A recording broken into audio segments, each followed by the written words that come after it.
നല്ല സിനിമയാണ്. മമ്മൂട്ടി നല്ല അഭിനയമാണ്. അടിപൊളി. അതിൻ്റെ സ്ക്രീനിങ്ങും എല്ലാം പ്രസൻറ്റേഷനും എല്ലാം നന്നായിട്ടുണ്ട്. ബോറടിക്കത്തില്ല. നല്ലത്. ഇഷ്ടപ്പെട്ടു. കുഴപ്പമില്ല. കൊള്ളാം. കുഴപ്പമില്ല.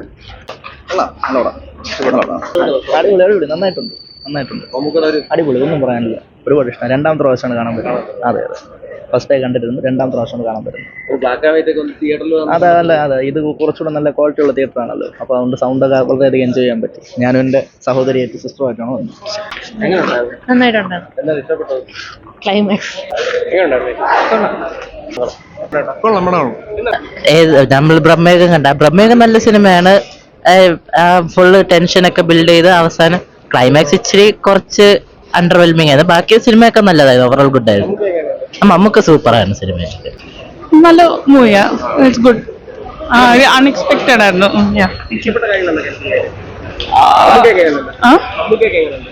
നല്ലതായിരിക്കുന്നു.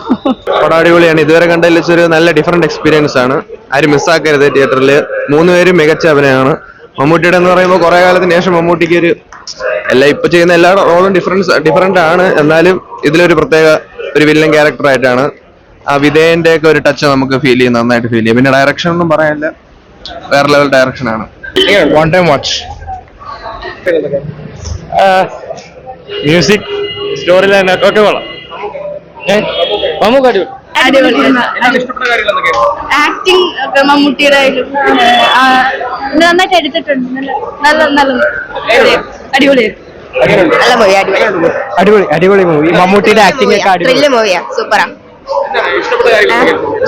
നമ്മളെന്താ അടുത്ത് വരാൻ പോകുന്ന ആകാംക്ഷയിലിരിക്കും. സൂപ്പറാ. മേക്കിംഗ് പെർഫോമൻസ് കൊള്ളായിരുന്നു. നല്ല സിനിമ. നല്ല മൂവിയാണ്. മേക്കിംഗ് ഒക്കെ നല്ലതായിരുന്നു. പിന്നെ ഓഫ്കോഴ്സ് മമ്മൂട്ടിയുടെ നല്ല അഭിനയമാണ്. എല്ലാം നന്നായിരുന്നു. നല്ല മൂവിയായിരുന്നു. എല്ലാവരും കൊള്ളായിരുന്നു. നല്ല എക്സ്പീരിയൻസ് ആയിരുന്നു. നല്ല സിനിമ. ഇഷ്ടപ്പെടാൻ ഫുൾ ബ്ലാക്ക് ആൻഡ് വൈറ്റ് ടച്ചാണ് സിനിമ.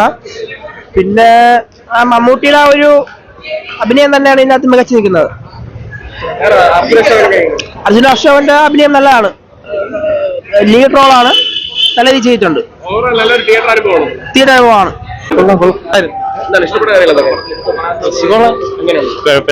ഒന്നും പറയില്ല. ഫസ്റ്റ് ഹാഫ് ഒരു 30 മിനിറ്റ് ഒരു തുടക്കത്തിൽ ഒരു ചെറിയ ലാഗുണ്ട്. അത് കഴിഞ്ഞു കഴിഞ്ഞാൽ പിന്നെ ഒരു കയറ്റമാണ്. മമ്മൂട്ടിയൊക്കെ ഇന്റർവെല്ലിന് ശേഷം ഒരു ഹൈപ്പ് ഉണ്ട്. അത് കഴിഞ്ഞിട്ട് അർജുൻ അശോകന്റെ ഒക്കെ അഭിനയം അടിപൊളിയാണ്. മോണോക്രോം ബ്ലാക്ക് ആൻഡ് വൈറ്റിൽ തന്നെ കാണാം. അവരെടുത്തതിൽ ഒരു കുഴപ്പമില്ല. ഇത് തന്നെയാണ് എന്റെ ഒരു. പിന്നെ ത്രില്ലർ അല്ല, ഒരു ഹൊറർ. അതിൽ യക്ഷിയൊക്കെ സൂപ്പറാണ്. യക്ഷി നമുക്ക് പേഴ്സണലി ഇഷ്ടപ്പെട്ടു. യക്ഷിക്ക് കുറച്ച് സീനേ ഉള്ളൂ. സ്റ്റിൽ നല്ലതായിട്ട് ബ്ലാക്ക് ആൻഡ് വൈറ്റിൽ തന്നെ കാണാം. അതെ, തിയേറ്ററിൽ കാണാം. OTT ഒന്നും കണ്ടിട്ട് നമുക്കത് കിട്ടത്തില്ല. വലിയ സ്ക്രീനിലും ആ വിഷ്വൽസും സൗണ്ടും കൂടെ ചേരുമ്പോഴേ നമുക്കൊരു ഇതുള്ളൂ. തിയേറ്ററിൽ തന്നെ വന്ന് കാണുക. ക്ലൈമാക്സിലൊക്കെ പിന്നെ ഒന്നും പറയില്ല. തുടക്കം തൊട്ട് അവസാനം അർജുൻ അശോകനാണ് മെയിൻ. മമ്മൂട്ടിയും ഉണ്ട്. സ്റ്റിൽ അർജുൻ അശോകനാണ് അതിൻ്റെ അകത്ത് മെയിൻ ആയിട്ട് നിൽക്കുന്നത്. ബ്ലാക്ക് ആൻഡ് വൈറ്റ് അടിപൊളിയായിരുന്നു. ആ ഒരു ക്വാളിറ്റി നല്ല ക്വാളിറ്റി ആയിരുന്നു. നല്ല തിയേറ്റർ കണ്ടാലേ അത് എക്സ്പീരിയൻസ് ചെയ്യാൻ പറ്റത്തുള്ളൂ. പിന്നെ 3 പേരുടെ പെർഫോമൻസ് അടിപൊളിയായിരുന്നു. പിന്നെ എടുത്തു പറയാൻ ഇനി ഇങ്ങനൊരു പടം മലയാളത്തിൽ വരുമെന്നുള്ള ഡൗട്ടാണ്. ഇനിയിപ്പോ ഏത് പടം വന്നാലും ഇതിന്റെ കോപ്പി എന്ന് പറയുന്നത്. കൊള്ളായിരുന്നു. അടിപൊളിയായിരുന്നു. ഇഷ്ടപ്പെട്ട മമ്മൂട്ടിയുടെ അഭിനയം ഒരു വെറൈറ്റി അഭിനയമായിട്ടാണ് കാണിച്ചിരിക്കുന്നത്. പിന്നെ ഒരുപാട് കാസ്റ്റിംഗ് ഒന്നും ഇല്ലെങ്കിലും ഉള്ള കാസ്റ്റിംഗ് വെച്ച് അടിപൊളിയായിരുന്നു. ബ്ലാക്ക് ആൻഡ് വൈറ്റ് ബോറിംഗ് ഒന്നും ഇല്ലായിരുന്നു. ഫുള്ള് എൻജോയിങ് ആയിരുന്നു. നല്ല പടം. പടത്തെ കുറിച്ച് ലാസ്റ്റത്തെ ക്ലൈമാക്സ് ഒക്കെ അടിപൊളി. ഇംഗ്ലീഷിലൊക്കെ നമ്മൾ കാണുന്നത് അതുപോലത്തെ ഒരു രംഗമാണ്. ഇത് ആദ്യമായിട്ടാണ് ഇങ്ങനെ ബ്ലാക്ക് ആൻഡ് വൈറ്റ് ഞാൻ ആദ്യമായിട്ടാണ് കാണുന്നത്. എൻ്റെ പ്രായത്തിൽ എനിക്കിപ്പോൾ 34 വയസ്സായി. ആ പ്രായത്തിലൊന്നും എനിക്ക് കാണാൻ പറ്റിയിരുന്നത് ബ്ലാക്ക് ആൻഡ് വൈറ്റ് ഇല്ലായിരുന്നു. ഇപ്പോൾ വലിയ കളറായി. പക്ഷെ മമ്മൂട്ടിയുടെ പെർഫോമൻസ് നല്ലതായിരുന്നു. നല്ല പടമാണ്. കൊള്ളാം. പെർഫോമൻസ് തന്നെയാണ് മമ്മൂട്ടിയുടെ. നല്ല പെർഫോമൻസ്. കൊള്ളായിരുന്നു.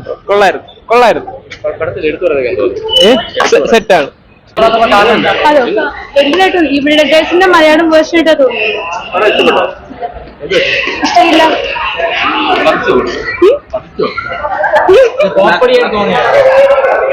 കൊള്ളില്ലായിരുന്നു. വലുതായിട്ടൊന്നും എക്സ്പെക്ട് ചെയ്തവരൊന്നും ഉണ്ടായില്ല. ബ്ലാക്ക് ആൻഡ് വൈറ്റ് റിവ്യൂ പടമായാണ്. പിന്നെ മൊത്തത്തിൽ ഒരു സുഖമില്ല. ഒരു 10-8 അതിൽ കൂടുതലില്ല. എന്താ പറയുക, സിനിമ കുഴപ്പമില്ല എന്ന് വെച്ചാൽ സിനിമാറ്റോഗ്രാഫി എടുത്തേക്കുന്ന രീതിയൊക്കെ നല്ല ഭയങ്കര വെറൈറ്റി ആയിട്ടുണ്ട്. പറയുന്നുണ്ട്